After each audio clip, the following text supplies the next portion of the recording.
हाय दोस्तों। तो दोस्तों मॉड्यूलस फंक्शन चल रहा है। जेई मेन 2024 का सवाल है। ये बहुत ही आसान सवाल है, ठीक है। ऐसे सवाल जो है वो जेई मेन और एडवांस दोनों में देखे गए हैं, ठीक है। तो इसका कॉन्सेप्ट मैं बता रहा हूँ और इसको सॉल्व कैसे करेंगे वो भी मैं बता रहा हूँ।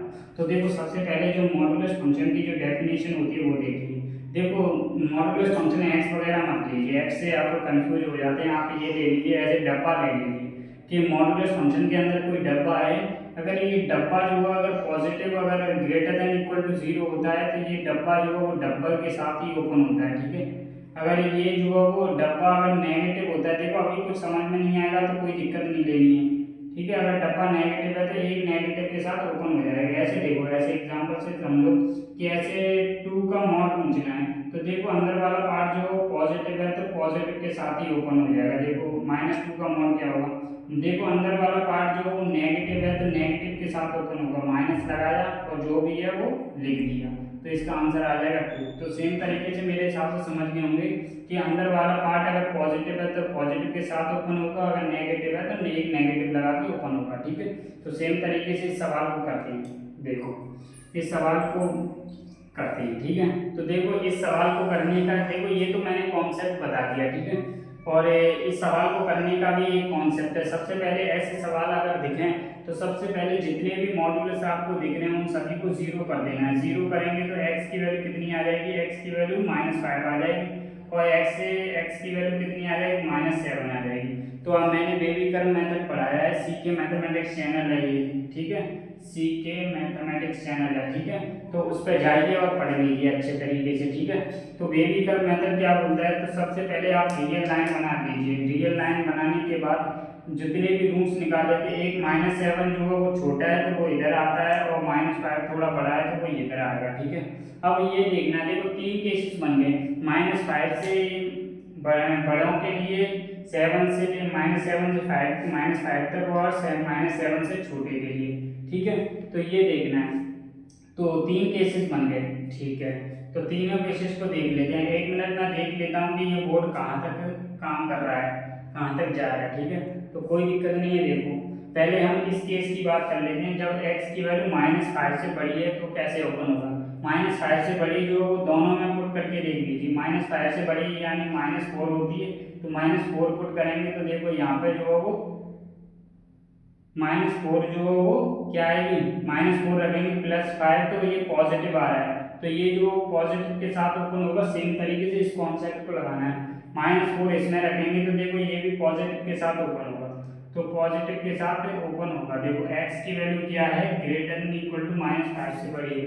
जब x की वैल्यू ये है -7 से लेके 5 के बीच में, जब x की वैल्यू लेस देन -7 है, ठीक है, कोई दिक्कत नहीं है। तो -5 से बड़ी है जो भी, ये एक बात याद रखना कि जितनी भी x की वैल्यू आने वाली है जो इस कंडीशन के हिसाब से लेना है, ठीक है। तो दोनों जो पॉजिटिव के साथ ओपन कर देते हैं इस मामले में, ठीक है। तो दोनों को अगर पॉजिटिव के साथ ओपन किया तो x+5 आएगा, और +2 आया, x+7 आ जाएगा, और -2 = 0। तो यहाँ से देखो एक x² आएगा, 5x आएगा, 2x आएगा, यानी 7x हो जाएगा, प्लस 14 हो जाएगा, यानी 12 हो जाएगा, ठीक है। तो x की वैल्यू यहाँ से देखो, -7 प्लस माइनस रूट के अंदर 20 आया, -4 AC 12 होता है, यानी यहाँ से आ गया x =-7 plus minus 1 divided by 2 आता है, ठीक है।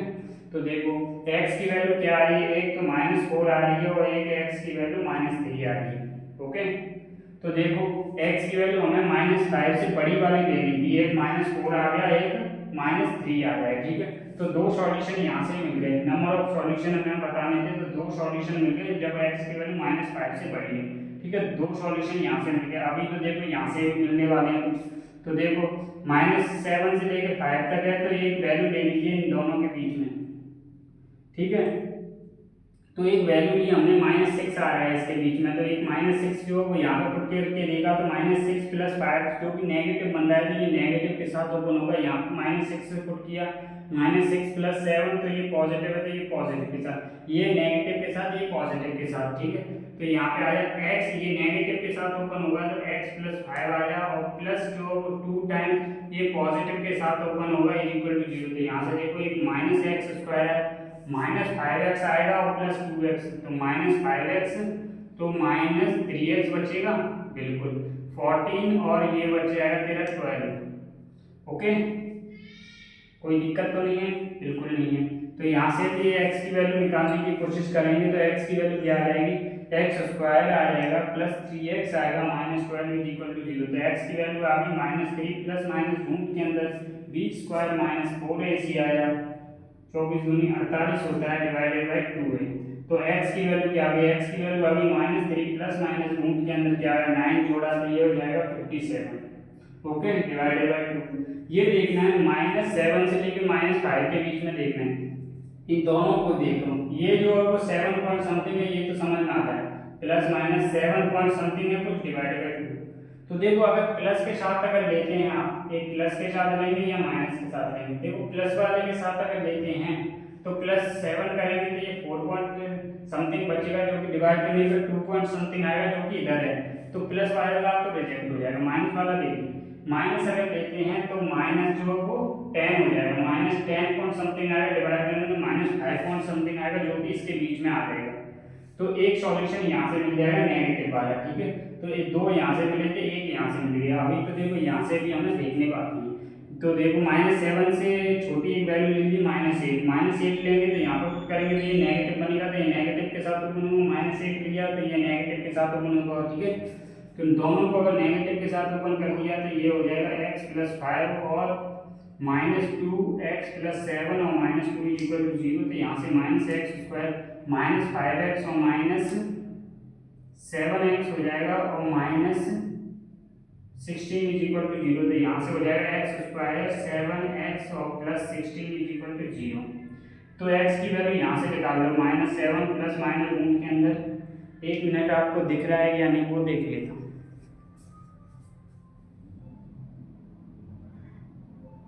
तो ज़रूर दिख रहा है आप लोगों को।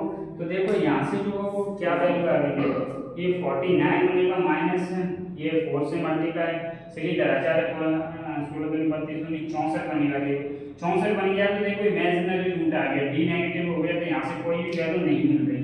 तो देखो दो यहाँ से मिली थी और एक बीच में से मिली थी, तो टोटल नंबर ऑफ सॉल्यूशन हो जाएंगे इसके 3। तो टोटल नंबर ऑफ सॉल्यूशन हो गए इसके 3। देखो एक तो यही कॉन्सेप्ट है कि ऐसे सवाल जब भी आपको देखने के लिए अगर मिलते हैं तो आप इसको कर देंगे, ठीक है। केसेस बना लेना, पहले इसको 0 कर लेना, इसको 0 कर लेना। एक और अगर मॉड होता तो क्या करते, देखो इसका कॉन्सेप्ट एक और मैं बता देता हूँ, इसका आंसर तो 3 हो गया, ठीक है। ऐसे देखो अगर एक और अगर मॉड होता तो इस ऐसे क्वेश्चन जब भी आए हैं तो मॉड को 0 कर देना है और रियल लाइन में प्लॉट कर लेना है, ठीक है। ऐसे मान लेते हैं कि एक x + 9 होता तो क्या होता मॉड, ठीक है। तो देखो ये प्लस के साथ माइनस के साथ प्लस माइनस कब तक बहुत सारे केसेस बन जाएंगे। देखो इसके भी 2 केसेस होंगे, इसके भी 2 केसेस होंगे, इसके भी 2 केसेस होंगे, तो 8 केसेस बन जाएंगे। तो 8 केसेस तो बहुत ज़्यादा हो जाएंगे। तो इसको सॉल्व करने के लिए क्या करेंगे, देखो एक यहाँ से 0 करेंगे तो यहाँ -9 आएगा, यहाँ से 0 करेंगे तो एक -7 आएगा, एक -5 आएगा। तो इसके 4 केसेस हो जाएंगे। देखो एक -5 से बड़े के लिए और एक जो है वो यहाँ तक के लिए और एक जो है वो यहाँ तक के लिए और एक जो है वो यहाँ तक के लिए, यानी 1 case 2 case 3 case 4 case 4 cases में निपट जाएगा अगर इस वाले को 4 केसेस में, ठीक है। अगर एक और मॉड होता तो उसको भी हम हैंडल कर लेते, ठीक है। तो मेरे हिसाब से आप समझ गए होंगे कि किस तरह इस सवाल को करना है, ठीक है। धन्यवाद।